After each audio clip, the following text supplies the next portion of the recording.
नीलांबर सिद्धू कानू भगवान बिरसा मुंडा का भूमि इरफान अंसारी आलमगीर आलम लूट लेगा ये लोग। हमारा बेटियों को लूटा, हमारा जमीन को लूटा, हमारा सरकार को लूटा, हमारा अहंकार को लूटा। नमस्कार साथियों, हमारी राजनीति कितनी ज्यादा जहरीली हो गई है इसका एक नमूना अगर आपको देखना है तो आप झारखंड चुनाव के दौरान देखिए। एक राज्य का मुख्यमंत्री जिसका नाम हेमंता बिस्वा शर्मा है, उसकी जो भाषा है चुनाव के दौरान वो काफ़ी ज़्यादा जहरीली है। ना सिर्फ जहरीली है बल्कि पूरे के पूरे एक राज्य में हिंसा को बढ़ावा देने वाली भाषा है। हेमंता बिस्वा शर्मा का एक बयान सोशल मीडिया पर काफ़ी तेज़ी से वायरल हो रहा है और ये वीडियो जो वायरल हो रहा है ये लोगों ने तो बाद में कराया है। हेमंता बिस्वा शर्मा ने झारखंड के अंदर एक चुनावी सभा को संबोधित करते हुए जहरीले बयान दिए और उसके बाद फिर अपने ही ट्विटर अकाउंट से उस वीडियो को पोस्ट किया है। यानी कि वो गर्व समझ रहे हैं जो उन्होंने बोला है और अपने बयान में वो बोल रहे हैं कि बिरसा मुंडा की धरती को अगर भारतीय जनता पार्टी हारती है तो अफान इरफान अंसारी आलम ये जो है झारखंड को लूट लेंगे। यानी कि साफ साफ इशारा दे रहे हैं कि जो मुसलमान होते हैं या मुसलमानों के जो रहनुमा हैं, क्योंकि इसमें इरफान का नाम आया है, आप सब जानते हैं झारखंड के वो एक मंत्री हैं और इरफान अंसारी को निशाने पे लेकर के पूरे के पूरे झारखंड के मुसलमानों को निशाने पे लिया जा रहा है। साथ ही साथ ये भी मैसेज देने की कोशिश की जा रही है कि मुसलमानों की जो छवि है वो चोर, लुटेरे, डाकू, रेपिस्ट की है और इसके पीछे मकसद साफ है कि वो झारखंड के मुसलमानों की ऐसी छवि पेश करना चाहते हैं ताकि झारखंड के जो दूसरे समुदाय हैं, आदिवासी समुदाय है या फिर अन्य जो दूसरे हिंदू समुदाय है, उनके दिलों में डर बैठाया जाए कि अगर भाजपा को अगर आप वोट नहीं देते हैं तो आपकी जो ज़मीनें हैं, आपकी बेटियां हैं और आपकी जो सुख सुविधा की चीज़ें हैं वो मुसलमान छीन लेंगे। जबकि पिछले 5 सालों से जेएमएम की और कांग्रेस गठबंधन की सरकार है, लेकिन पिछले 5 सालों में ऐसा कुछ भी नहीं हुआ। क्या पिछले 5 सालों में मुसलमानों ने आदिवासियों की ज़मीन छीन ली है?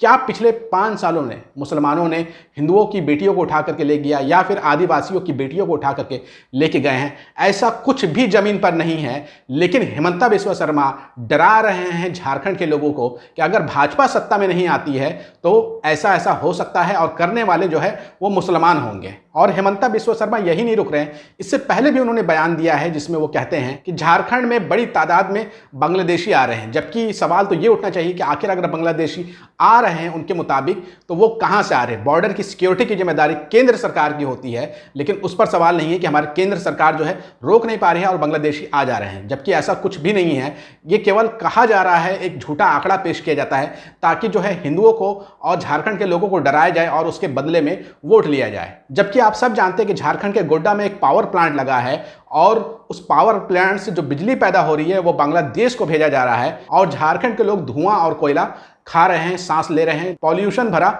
सांस ले रहे हैं। इस पर जो है हेमंता बिस्वा शर्मा कोई सवाल नहीं पूछेंगे कि भारत की बिजली बांग्लादेश को क्यों बेची जा रही है। क्या झारखंड के हर गांव में बिजली पहुंच गई है? ये जिम्मेदारी भारतीय जनता पार्टी की बिल्कुल भी नहीं बनती है कि जो पावर प्लांट बांग्लादेश में बिजली दे सकता है वही पावर प्लांट झारखंड के लोगों को क्यों बिजली नहीं दे रहा है। इस पर कोई सवाल नहीं पूछा जा रहा है। सीधा सीधा झारखंड के लोगों को डराया जा रहा है ताकि पूरा का पूरा चुनाव पोलराइज हो जाए और भारतीय जनता पार्टी किसी तरीके से सत्ता पर काबिज हो जाए। और उसके बाद फिर आप सब देखिएगा कि झारखंड के जो खदानें हैं, पब्लिक सेक्टर के खदानें हैं, वो प्राइवेट सेक्टर को चली जाएगी, अडानी अंबानी को चला जाएगा और उसके बाद भी भारतीय जनता पार्टी यही दिखाएगी कि यही तो असली विकास है, पब्लिक सेक्टर को बेचना ही असली विकास है, यही बताएगी भारतीय जनता पार्टी। अगर सत्ता में आ जाती है तो उनका प्लान यही होने वाला है। वहीं दूसरी तरफ सवाल जो है वो इलेक्शन कमीशन के ऊपर भी सवाल खड़े हो रहे हैं कि इलेक्शन कमीशन जो है क्या वो कान में तेल डाल करके सोया हुआ है? इतना जहरीला भाषण सुनने के बाद भी इलेक्शन कमीशन कैसे सोया रह सकता है? इस पर कई सवाल खड़े हो रहे हैं। इलेक्शन कमीशन के ऊपर तो हम आगे बात करेंगे, पहले हेमंता बिस्वा शर्मा ने जो बयान दिया है वो आप खुद सुनिए और खुद अंदाजा लगाइए कि चुनाव के दौरान जो प्रशासन की जिम्मेदारी होती है वो इलेक्शन कमीशन की होती है, लेकिन इस तरह के बयान के ऊपर इलेक्शन कमीशन जो है कान में तेल डाल करके सोया हुआ है। हमेशा के लुप्त हो जाएगा, हम हारेगा ना। ये पीताम्बर नीलांबर सिद्धू कानू भगवान बिरसा मुंडा का भूमि इरफान अंसारी आलमगीर आलम लूट लेगा ये लोग। हमारा बेटियों को लूटा, हमारा जमीन को लूटा, हमारा सरकार को लूटा, हमारा अहंकार को लूटा। हमें आवाज उठाना है, हमें एक होना है।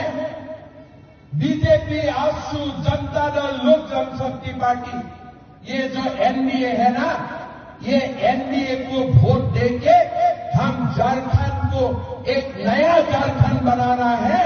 अटल बिहारी वाजपेयी। आपने हेमंता बिश्व शर्मा के द्वारा दिए गए बयान को सुना होगा वीडियो में। ये काफ़ी ज़्यादा जहरीला बयान है, लेकिन हमारे देश के election commission officer, chief election commission officer Rajiv Kumar को इससे कोई फर्क नहीं पड़ता है। जब विपक्षी पार्टी या फिर देश की जनता उनसे सवाल करेगी तो वो शायरी सुनाएंगे, और वो शायरी होता है ईवीएम को डिफेंड करने वाला।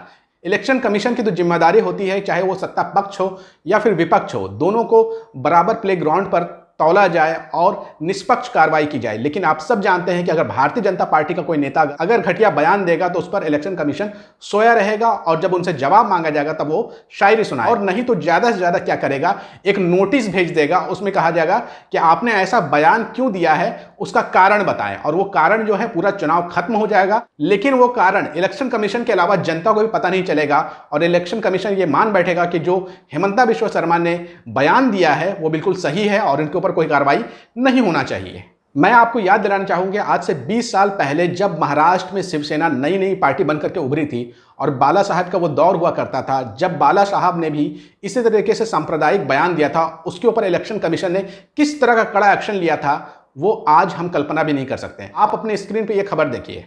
इस खबर में लिखा है, जब इलेक्शन कमीशन ने बाल ठाकरे पर लिया था एक्शन, 6 साल तक नहीं डालने दिया था वोट। आगे इस खबर में लिखा है, 20 साल पहले नफरत और डर की राजनीति करने की वजह से चुनाव आयोग ने बाल ठाकरे को वोट डालने और चुनाव लड़ने पर प्रतिबंध लगा दिया था। चुनाव आयोग ने 28 जुलाई 1999 को बाला साहब ठाकरे पर 6 साल के लिए वोट डालने और चुनाव लड़ने पर बैन लगा दिया था।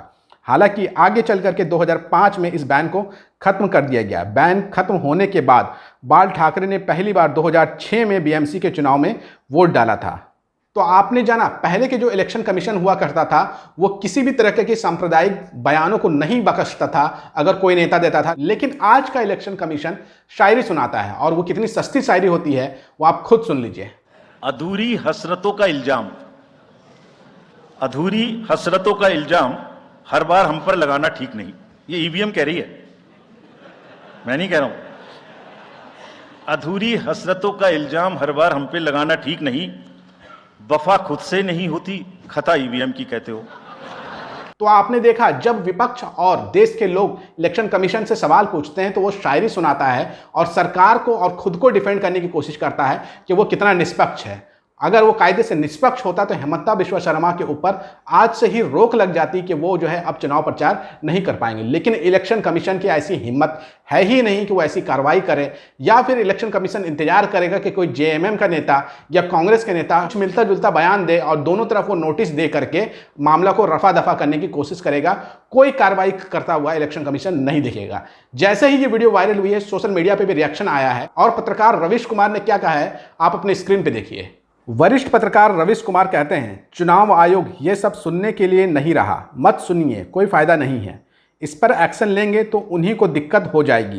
कांग्रेस की आपत्ति से अराजकता आ जाती है और इस तरह के भाषण से राम राज्य समझा कीजिए। यानी कि वरिष्ठ पत्रकार रविश कुमार साफ साफ कह रहे हैं कि अगर कांग्रेस इलेक्शन कमीशन के ऊपर कोई आपत्ति जता दे तो इलेक्शन कमीशन कहता है कि ये देश में अराजकता फैलाने के लिए कांग्रेस इस तरह की बातें कह रही है। लेकिन भारतीय जनता पार्टी का सीएम हेमंता बिश्व शर्मा चुनाव के दौरान जहरीला बयान देता है एक सभा के दौरान, उस पर इलेक्शन कमीशन जो है वो सोया रहता है। इसीलिए हमारे देश की जनता इलेक्शन कमीशन को दलाल तक बुलाती है और भाजपा का पिट्ठू तक बुलाती है, क्योंकि इलेक्शन कमीशन कोई कड़ी कार्रवाई नहीं करता है सत्ता पक्ष के लोगों के ऊपर। इस बयान के बाद और भी कुछ लोगों का रिएक्शन आया है, आप अपने स्क्रीन पे देखिए। सुनील शर्मा नाम के यूजर कहते हैं, इसलिए तो दलाल कहा जा रहा है चुनाव आयोग को, वो वन साइड सोच वाली संस्था बन गई है। राहुल गांधी इस न्याय की लड़ाई लड़ रहे हैं। जबकि डेमोक्रेटिक शाह कहते हैं, केचुआ के कानों में तेल डाले बैठा है, कुछ नहीं सुनेगा। विपक्ष यदि आपत्ति करेगा तो नया शेर बुनेगा।